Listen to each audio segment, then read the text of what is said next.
Assalamualaikum warahmatullahi wabarakatuh. Perkenalkan, kami dari kelompok 1 dengan anggota saya Siti Halimah dan rekan saya ada Erika Sucidelia, Mirin Putri Yolanda, Mona Lisa Lubis, dan Yuni Sulistiani. Pada kesempatan kali ini, kami akan membahas tentang hasil diskusi pertemuan minggu keempat. Pada diskusi tersebut, ada beberapa pertanyaan yang diajukan oleh rekan sekelas kami terkait tanaman puroceng. Untuk itu, izinkan kami menjawab pertanyaan tersebut dalam video ini. Baik, langsung saja. Pertanyaan pertama dari saudari Juliana Wilhelmina. Pertanyaannya, apa fungsi karbon organik, nitrogen, fosfor, kalium, kalsium, dan magnesium di dalam tanah? Sehingga hal tersebut sangat mempengaruhi kesuburan tanah, sehingga tanaman yang dihasilkan pun berbeda kualitasnya. Jawabannya, pertama, fungsi karbon organik yaitu untuk meningkatkan kesuburan dan kualitas tanah dalam tanaman. Selanjutnya, ada nitrogen, fosfor, kalsium, kalium, dan magnesium. Itu semua termasuk unsur hara yang dibutuhkan tanaman. Untuk fungsinya, fungsi nitrogen yaitu untuk sintesa amino dan protein dalam tanaman, juga untuk merangsang pertumbuhan vegetatif. Kemudian, untuk fungsi fosfor yaitu untuk merangsang pembuangan dan pembuahan serta merangsang pertumbuhan akar. Untuk fungsi kalium dalam proses fotosintesa, pengangkutan hasil asimilasi, enzim dan mineral termasuk air, memperkuat tanaman sehingga daun, bunga, dan buah tidak mudah rontok atau gugur. Salah satu sumber daya tahan tanaman terhadap kekeringan dan penyakit. Selanjutnya, fungsi kalsium.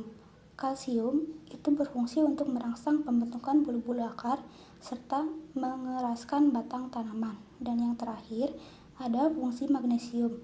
Magnesium ini berfungsi untuk pembentukan zat hijau, karbohidrat, lemak, dan senyawa minyak yang dibutuhkan. Dan dapat disimpulkan, ketika kandungan bahan organik dan unsur haranya rendah, maka kesuburan tanahnya pun rendah, dan hal itu nantinya akan mengakibatkan kualitas tanamannya pun rendah.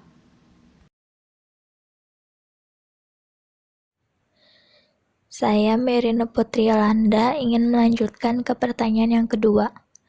Pertanyaannya adalah, mengapa akar purwoceng di Dieng mengandung sitosterol, sedangkan di Gunung Putri tidak?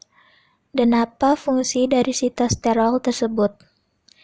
Jawaban dari kelompok kami adalah, akar purwoceng di Dieng mengandung sitosterol, sedangkan di Gunung Putri tidak. Mengapa hal ini? Karena disebabkan sitosterol dapat dikonversi menjadi komponen steroid yang lain.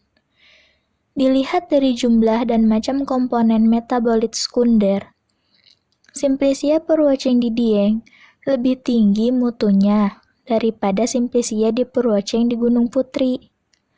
Fungsi dari sitosterol tersebut adalah sitosterol di dalam jaringan tanaman berfungsi sebagai permeabilitas membran sel, sehingga sitosterol pada tanaman lebih banyak diproduksi pada fase vegetatif.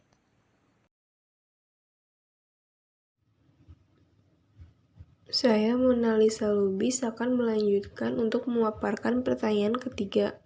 Pertanyaan ketiga, apa fungsi furanokumarin yang terkandung dalam purwoceng? Jawabannya yaitu, furanokumarin merupakan metabolit sekunder yang dapat ditemukan pada tumbuh-tumbuhan. Senyawa ini dikenal memiliki aktivitas biologi yang sangat luas, seperti antiinflamasi, antikoagulan, antiartritik, antipiretik, analgesik, antibakteri, herbisida, insektisida, antibiotik, antivirus, dan anti jamur. Senyawa furanokumarin dan turunannya juga mempunyai potensi sebagai senyawa anti tumor dan anti kanker. Selain itu, furanokumarin juga berfungsi untuk yang pertama, sebagai photodynamic sensitizing dari bergapten dan methoxsalen digunakan dalam pengobatan PUVA. atau fotokemoterapi dan psoriasis dan penyakit kulit lainnya. Yang kedua, penambah stamina pria. Yang ketiga, meningkatkan gairah seksual wanita. Yang keempat, peluru air seni. Yang kelima, melancarkan peredaran darah. Assalamualaikum warahmatullahi wabarakatuh. Saya Yuni Sulistiani.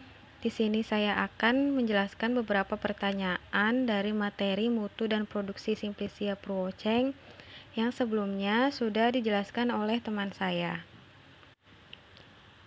Saya akan menjelaskan beberapa pertanyaan. Yang pertama, mengapa tanaman Purwoceng ini disebut sebagai tanaman komoditas langka? Padahal tanaman ini hanyalah tanaman liar, dan bagaimana tanaman Purwoceng beradaptasi terhadap lingkungan lainnya. Mengapa disebut sebagai tanaman komoditas langka? Karena Purwoceng hanya ditemukan di Jawa. Akibat populasi yang rendah dan permintaan industri yang banyak, saat ini semakin langka karena hanya tumbuh di daerah pegunungan tinggi seperti contohnya daerah dataran tinggi Dieng, Jawa Tengah. Usaha-usaha untuk memperbanyak dan membudidaya mengalami kesulitan karena tumbuhan ini sangat sulit menghasilkan biji. Dalam hal adaptasi, maka perlu ada usaha budidaya tanaman Purwoceng dengan memanipulasi lingkungan agar diperoleh hasil yang optimal. Faktor lingkungan yang optimal diharapkan dapat meningkatkan pertumbuhan Purwoceng dan kandungan senyawa kimia metabolit sekunder, sehingga produksi Purwoceng diharapkan dapat meningkatkan nilai ekonomis bagi warga yang membudidayakannya. Purwoceng ini bisa dikatakan sulit beradaptasi dengan lingkungan luar, sehingga dapat dikatakan bahwa lingkungan atau habitat tempat tumbuh merupakan penentuan utama dalam keberhasilan pertumbuhan Purwoceng. Dan Purwoceng hanya bisa beradaptasi pada lingkungan daerah asalnya, seperti di pegunungan tinggi Dieng. Lalu, yang pertanyaan selanjutnya itu ada, selain pada akar, apakah ada khasiat lain dari tanaman Purwoceng? Jawabannya adalah ada, karena seluruh bagian tanaman Purwoceng, seperti mulai dari tajuk, bunga, buah, dan daun, dapat digunakan sebagai obat tradisional, namun bagian yang paling berkhasiat adalah akarnya.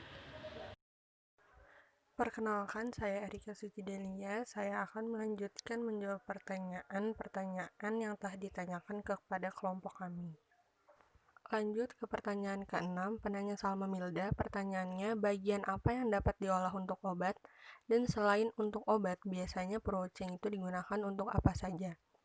Jawabannya, beberapa pemerhati Purwoceng berpendapat bahwa yang mempunyai khasiat afrodisiak adalah akarnya saja.